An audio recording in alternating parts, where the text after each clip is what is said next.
नमस्कार, मैं हूं आपके साथ सोनम सिंह और आप देख रहे हैं के न्यूज़ इंडिया। वक्त हो गया है ब्रेकिंग न्यूज़ का और ब्रेकिंग न्यूज़ में हम अब तक के खबरों को आपसे रूबरू कराएंगे। आपको बता दें कि ब्रेकिंग न्यूज़ में अब हम आपको बताएंगे मथुरा की खबर, जहां पर लठमार होली विश्व प्रसिद्ध है। मथुरा, वृंदावन और बरसाना में होली खेलने का अंदाज अलग ही होता है। कहीं फूलों की होली होती है तो कहीं लठ की होली होती है। आपको बता दें कि कहीं लठमार होली की धूम पूरी तरह से दिखाई देती है। मथुरा के नंदगांव में आज होलियारों ने लठमार होली खेली है। वहीं 20 मार्च को रंग भरनी एकादशी पर श्री कृष्ण जन्म स्थान पर द्वारिकाधीश और वृंदावन में बांके बिहारी मंदिर में होली के रंग दिखेंगे। देखिए रिपोर्ट।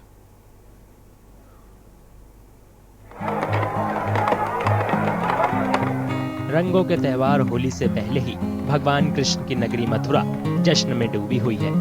यहाँ की लठमार होली खास है। भगवान कृष्ण के वक्त शुरू हुई ये परंपरा आज भी उसी उत्साह के साथ मनाई जाती है।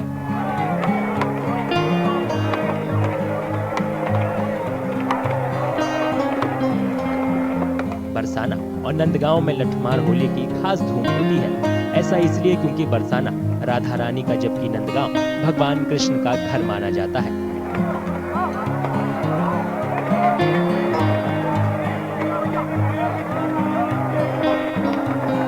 इस साल भी लठमार होली खेलने के लिए बड़ी तादाद में लोगों का मथुरा पहुंचने का सिलसिला जारी है।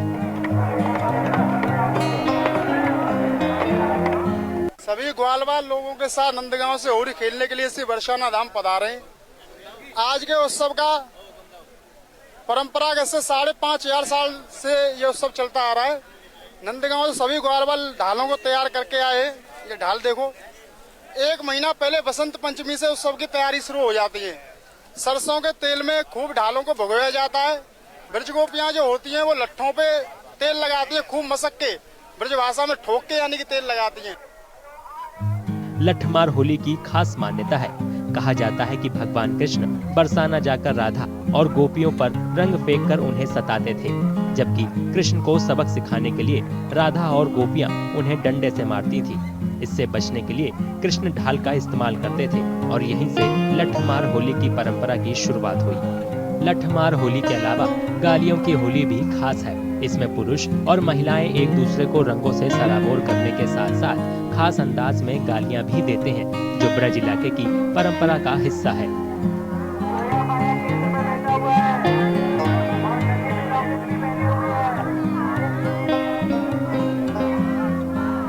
होली उत्सव के हिस्से के रूप में नंदगांव के लोग होली खेलने के लिए पहले बरसाना पहुंचते हैं। उन पर महिलाएं लठ बरसाती हैं। इसके अगले दिन बरसाना के लोग नंदगांव जाते हैं।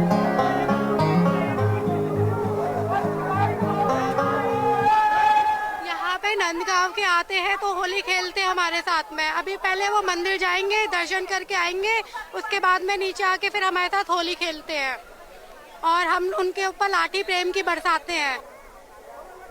पुलिस होली के त्योहार के इंतजाम करते वक्त कोई कसर नहीं छोड़ती है। मकसद सिर्फ यही है कि दुनिया भर से आने वाले मेहमान सुरक्षित महसूस करें और होली के रंग में भंग ना पड़े।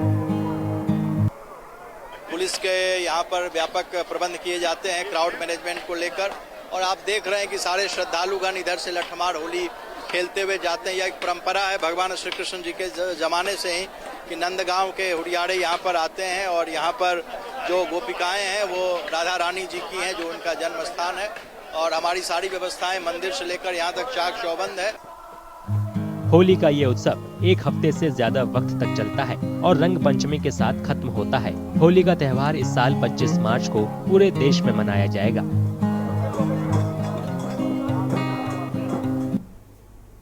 अयोध्या में 495 साल के बाद भव्य महल में पहली बार रामलला इस बार होली खेलेंगे, जिसकी तैयारी पूरी हो चुकी है। तो वहीं रामलला मंदिर के मुख्य पुजारी और बाबरी मस्जिद के राम जन्मभूमि विवाद मामले में मुस्लिम पक्ष की नुमाइंदगी करने वाले वादी इकबाल अंसारी होली के रंग में अभी से सराबोर नजर आ रहे। देखिए रिपोर्ट। उत्तर प्रदेश में अयोध्या के रामलला मंदिर के मुख्य पुजारी और बाबरी मस्जिद राम जन्मभूमि विवाद मामले में मुस्लिम पक्ष की नुमाइंदगी करने वाले एक वादी ने सोमवार को साथ मिलकर होली मनाई। धार्मिक गीत फगवा है, धर्म का है, खुशी का है, उसी में हम भी सम्मिलित हैं देखिए पूरी दुनिया देख रही है कि जिनके दर्शन के लिए लोग जो है हजारों किलोमीटर से दूर से लोग आते हैं, अब आज उन्हीं के साथ हम होली खेल रहे हैं। ये हमारी पुरानी परंपराएं हैं कि लोग, देश दुनिया के लोग देखें कि अयोध्या में हिंदू और मुसलमानों का कोई जो है वाद विवाद भी नहीं है और त्योहारों में एक साथ लोग मनाते रहते हैं।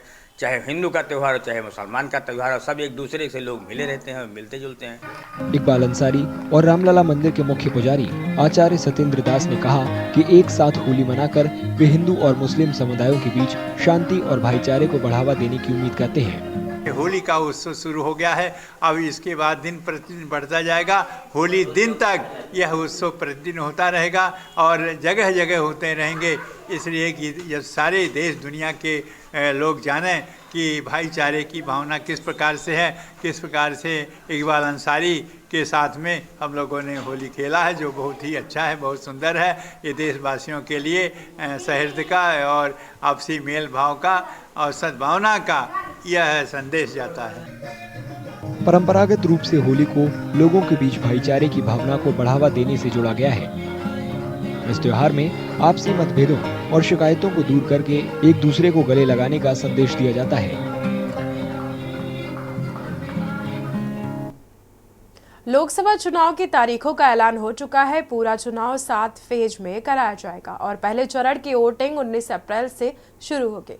आपको बता दें कि इलेक्शन की प्रक्रिया 43 दिन तक चलेगी। 4 जून को मतगणना के साथ ही नई सरकार का ऐलान भी हो जाएगा। सभी राजनीतिक पार्टियां अपने अपने उम्मीदवारों की घोषणा कर रही हैं। तो एक तरफ नरेंद्र मोदी के नेतृत्व में एनडीए 400 प्लस का टारगेट लेकर चल रही है, तो वहीं दूसरी ओर विपक्षी पार्टियां इंडी गठबंधन का भारतीय जनता पार्टी के विजय रथ को रोकने की पूरी तैयारी कर रही है। तो वहीं ऑल इंडिया मजलिसे इत्तेहादुल मुस्लिमीन प्रमुख असदुद्दीन ओवैसी भी यूपी में ताल ठोक रहे हैं। सूत्रों की माने तो ओवैसी की पार्टी पश्चिम यूपी की 25 सीटों पर अपने प्रत्याशी उतारने की फिराक में है। ऐसे में ओवैसी की चुनावी विसात पर किसके मोहरे पिटेंगे और किसके मोहरे पीछे हटेंगे, ये बड़ा सवाल है। इस पर देखिए रिपोर्ट। लोकसभा चुनावों को लेकर जहां सभी पार्टियों ने पूरी ताकत झोंक रखी है, वहीं ऑल इंडिया मजलिसे इत्तेहादुल मुस्लिमीन प्रमुख असदुद्दीन ओवैसी की खामोशी पश्चिमी यूपी में बड़े सियासी तूफान की आहट करा रही है। ओवैसी के 11 सिपह सालार पश्चिमी यूपी के किलेबंदी को तैयार बैठे हैं, बस उन्हें अपने नेता के आदेश का इंतजार है। ओवैसी का प्लान जैसे ही लॉन्च होगा वैसे ही पश्चिमी यूपी का सियासी तापमान और बढ़ जाएगा। पश्चिमी यूपी की 11 सीटों पर AIMIM ने चुनाव लड़ने की तैयारी कर ली है। जिन सीटों पर प्रत्याशी उतारने हैं उनमें मेरठ, मुजफ्फरनगर, कैराना, सहारनपुर, बिजनौर, नगीना, अमरोहा, संभल, मुरादाबाद, रामपुर के साथ बरेली भी शामिल है। इन तमाम सीटों की ग्राउंड रिपोर्टिंग भी राष्ट्रीय नेतृत्व को सौंप दी गई है, जिनमें पूरा डाटा और 2019 के समीकरण, उसके पहले के समीकरण को भी रिपोर्ट में शामिल किया गया है। पश्चिमी यूपी की ज्यादातर सीटों पर सपा और बसपा ने अपने प्रत्याशी घोषित कर दिए हैं। कई सीटों पर टिकट को लेकर बगावती तेवर भी दिख रहे हैं। पाला बदलने का सिलसिला भी जारी है और इन्हीं तमाम हलचल पर ओवैसी के नेता पैनी नजर गड़ाए हुए हैं। नाराज नेताओं के मन की बात भी टटोली जा रही है। कुछ नाराज नेताओं से ओवैसी के सिपह सालार भी मिल चुके हैं। बात कुछ आगे भी बढ़ती हुई नजर आ रही है, लेकिन फिलहाल सब कुछ फाइनल होने में अभी सही तारीख और सही वक्त का इंतजार है। भारतीय जनता पार्टी को तीसरी बार केंद्र में सरकार न बनाने दिया जाए, मगर अखिलेश यादव चाहते हैं कि भारतीय जनता पार्टी तीसरी बार केंद्र में सरकार बनाए और तीसरे बार प्रधानमंत्री नरेंद्र मोदी जी तीसरी बार शपथ ले प्रधानमंत्री की। तो हम लोग मजबूर हैं और हमने बहुत जद्दोजहद की, बहुत प्रयास किए, उनसे वार्ता करनी चाहिए, मतलब वो किसी चीज़ पे तैयार नहीं हो रहे हैं। तो हमें जहाँ तक लगता है मजबूरी में आकर के हम ये डिसीजन लेना पड़ रहा है कि अब हम भी इंशाअल्लाह ताला बहुत जल्द अपने प्रत्याशियों के और अपने सीटों के नाम की घोषणा करेंगे। 20 से 25 सीटों पर लड़ेंगे। मेरठ में पिछले साल हुए महापौर चुनाव में भी AIMIM की धमक देखने को मिली। AIMIM की पतंग आसमान में इतनी ऊंचाई पे उड़ेगी, ये किसी ने नहीं सोचा था। बीजेपी के हरिकांत अहलूवालिया मेयर का चुनाव जीते थे, लेकिन AIMIM के बैनर तले चुनाव लड़े मोहम्मद अनस दूसरे नंबर पर रहे।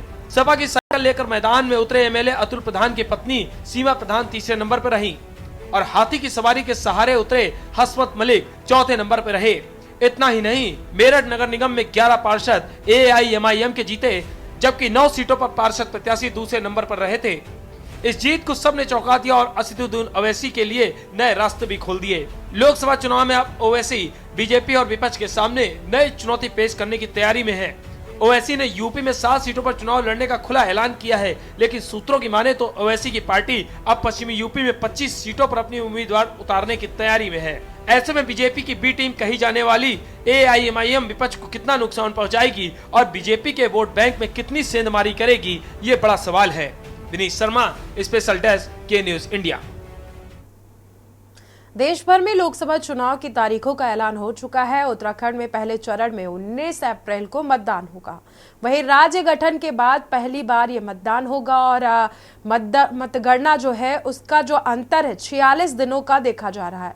इसके तहत 19 अप्रैल को मतदान होगा, 4 जून को मतगणना होगी। विपक्षी दलों ने इस लंबी अवधि से भाजपा की ओर से गड़बड़ी करने की आशंका जताई है।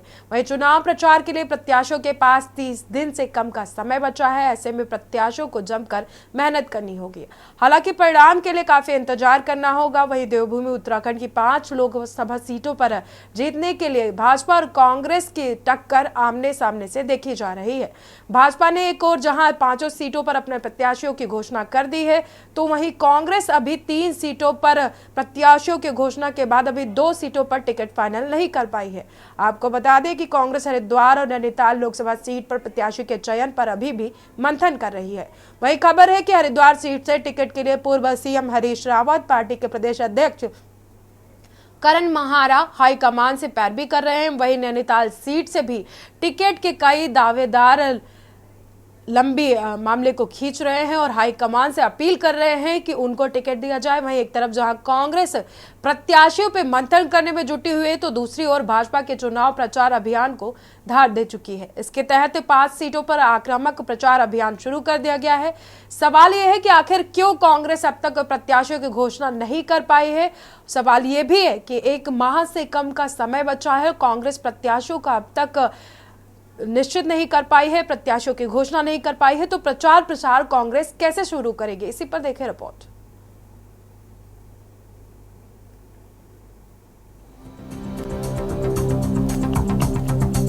देवभूमि उत्तराखंड में 19 अप्रैल को होने वाले मतदान के लिए सभी राजनीतिक दलों की तैयारियां तेज हो गई हैं। राज्य की 5 लोकसभा सीटों को जीतने के लिए भाजपा, कांग्रेस समेत तमाम राजनीतिक दलों ने एड़ी चोटी का जोर लगा दिया है।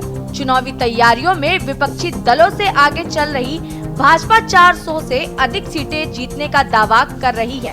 वहीं देर रात तक हुई भाजपा चुनाव प्रबंधन की बैठक में चुनाव जीतने की रणनीति पर मंथन किया गया। सभी पदाधिकारियों को जिम्मेदारी सौंप दी गई। वहीं भाजपा ने 5 लोकसभा प्रत्याशियों के नामांकन की तारीख भी घोषित कर दी है।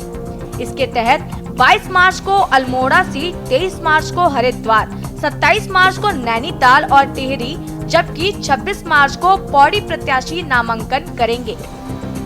चुनाव से पहले उत्तराखंड के लोग हमारे देश के यशस्वी नेता, यशस्वी प्रधानमंत्री मोदी जी को समर्थन और वोट देने के लिए 19 तारीख का बहुत ही बेसब्री से इंतजार कर रहे हैं, प्रतीक्षा कर रहे हैं कि 19 तारीख का मतदान का दिवस आए और सारे लोग इसको एक उत्सव के रूप में मनाएंगे, एक त्योहार की तरह मनाएंगे। देखिए, आज हमारी चुनाव प्रबंधन टोली की बैठक थी और बैठक में हमने 3-4 प्रकार के कार्यक्रम तय किए। एक तो हमारे संगठनात्मक कार्यक्रम है। 6 अप्रैल को भारतीय जनता पार्टी स्थापना दिवस है, 14 अप्रैल को अम्बेडकर जी की जयंती है और 23 मार्च को माननीय हमारी सरकार के 2 वर्ष का कार्यकाल पूर्ण हो रहा है। उन कार्यक्रम की रचना हम बूथ स्तर तक किस रूप में बनाते हैं, उसकी हमने चर्चा की। सभी प्रत्याशियों की नामांकन तिथि तय हो चुकी है, वो हम कल प्रेस विज्ञप्ति के माध्यम से आप तक पहुंचाएंगे। माननीय मुख्यमंत्री सभी प्रत्याशियों के नामांकन में उपस्थित रहेंगे। वहीं एक तरफ जहां कांग्रेस भाजपा पर कोई कार्य न करने का आरोप लगा रही है, तो वहीं दूसरी ओर भाजपा ने निर्णय लिया है कि धामी सरकार के 2 साल पूरे होने और अगले माह 6 अप्रैल को पार्टी के स्थापना दिवस सहित कई कार्यक्रम आयोजित किए जाएंगे। वहीं भाजपा प्रदेश अध्यक्ष के मुताबिक लोकसभा चुनाव प्रचार के तहत होने वाले प्रधानमंत्री व अन्य शीर्ष नेताओं की रैलियों के लिए सभी लोकसभाओं से रिपोर्ट मांगी गई है। भाजपा एक तरफ जहां पूरी ताकत के साथ प्रचार प्रसार में जुट गई है, तो वहीं दूसरी ओर कांग्रेस हरिद्वार और नैनीताल लोकसभा सीट पर प्रत्याशी के चयन पर मंथन कर रही है। ये पार्टी की अंदरूनी रणनीति होती है और काफी चीजों में चर्चा विमर्श चल रहा है और जो उपयुक्त समय आएगा कांग्रेस इन 2 सीटों पर भी नामों की घोषणा कर देगी।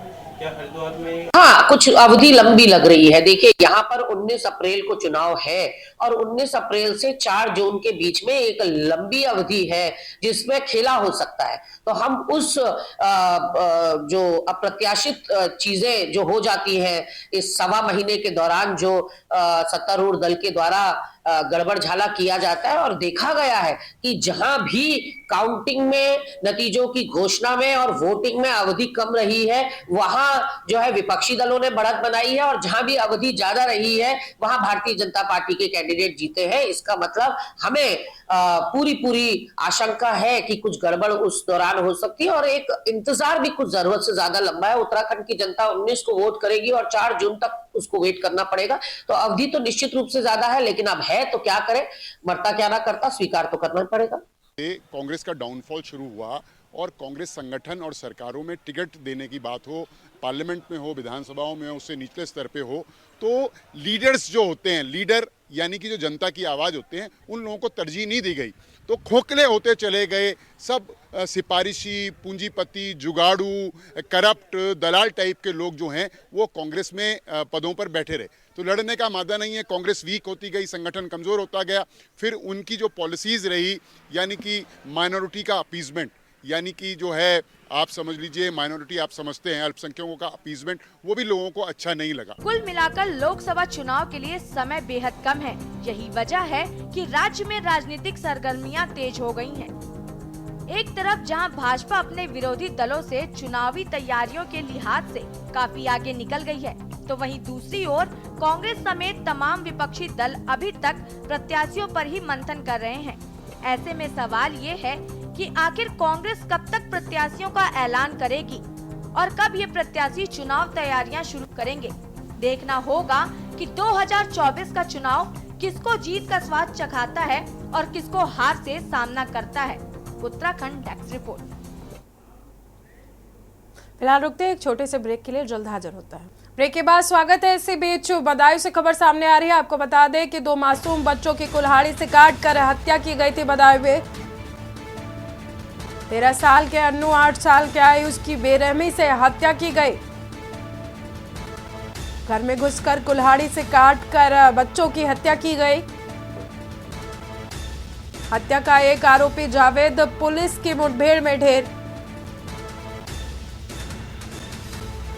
दूसरा आरोपी साजिश की तलाश में जुटी हुई है पुलिस।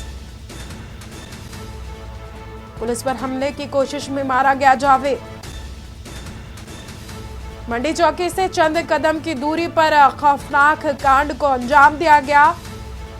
2 बच्चों की हत्या के बाद पूरे जिले में भारी तनाव।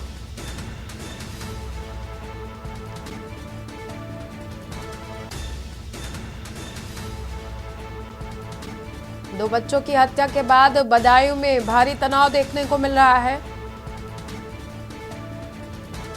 गुस्साए लोगों ने आगजनी और तोड़फोड़ को अंजाम दिया।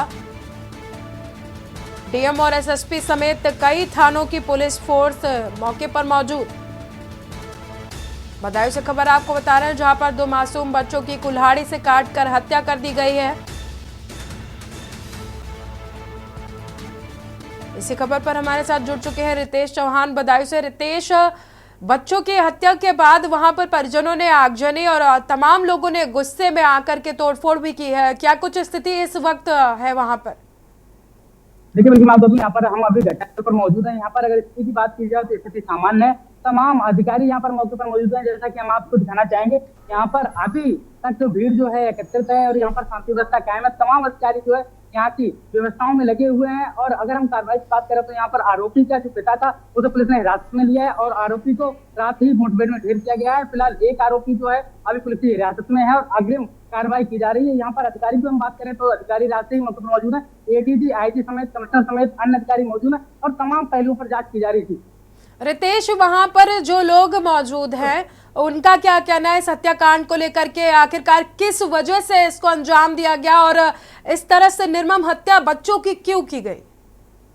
देखिए बिल्कुल अगर हत्या की बात की जाए तो यहाँ पर अभी जो विवाद था वो सामने नहीं आया, लेकिन कुछ लोगों का ये कहना है कि मामूली विवाद था, लेकिन इतना बड़ा कांड हुआ है इसका अभी तक कोई खुलासा नहीं हुआ है और आधिकारिक तौर पर कोई पुष्टि नहीं हुई है। हालांकि सभी अधिकारी जांच में जुटे हुए हैं और जांच के बाद ही साफ पता लग पाया कि मामले की।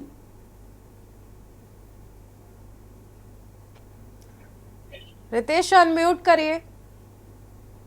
अनम्यूट करना अनम्यूट।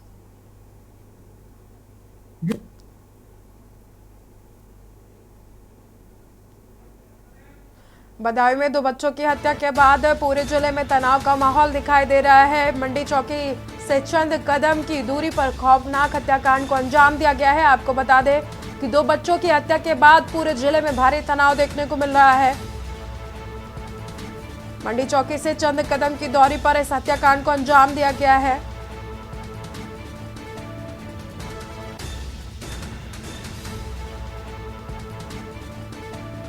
गुस्साए लोगों ने आगजनी और तोड़फोड़ की है। वहीं मौके पर डीएम और एसएसपी समेत कई थानों की पुलिस फोर्स मौजूद है।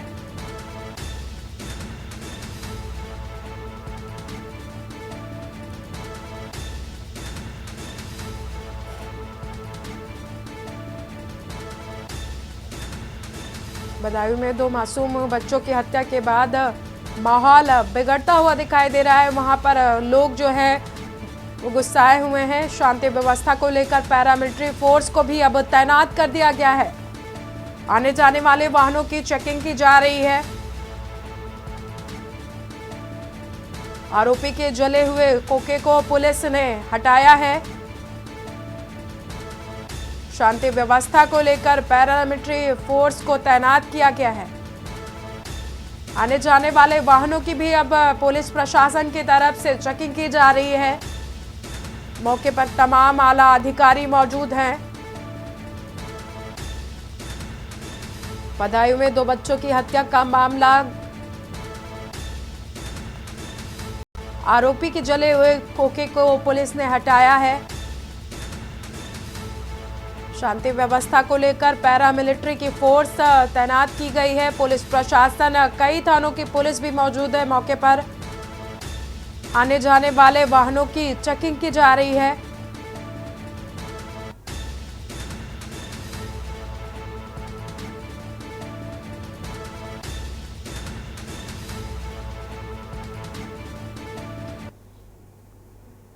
रितेश, पैरामिलिट्री फोर्स की भी अब तैनाती कर दी गई है और शांति व्यवस्था बनाए रखने के लिए फोर्स भी तैनात कर दी गई है। क्या स्थिति है वहां की? और जिस तरह से देखा जा रहा है कि पैरामिलिट्री फोर्स लग गई, तो इसका मतलब है कि स्थिति सामान्य नहीं है।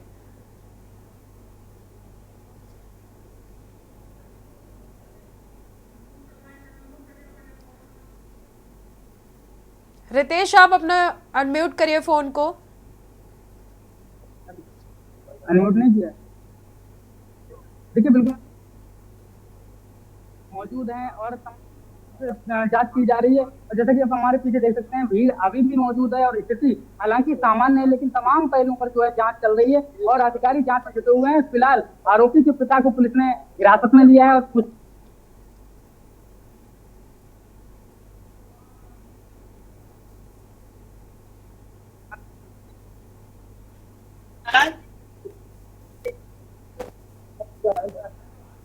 बहुत बहुत शुक्रिया आपका रितेश, हमारे तक जानकारी पहुंचाने के लिए और दर्शकों तक जानकारी पहुंचाने के लिए। बदायूं में मामूली विवाद को लेकर 2 बच्चों की हत्या का मामला अब गर्म हो चुका है। पुलिस फोर्स के साथ पैरामिलिट्री फोर्स को भी अब इलाके में तैनात किया गया है। आपको बता दें कि आरोपी के जले हुए खोखे को पुलिस ने हटाया है। शांति व्यवस्था को लेकर मिलिट्री को तैनात किया गया है। फिलहाल इस बुलेटिन में इतना ही। देखते रहिए के न्यूज़ इंडिया।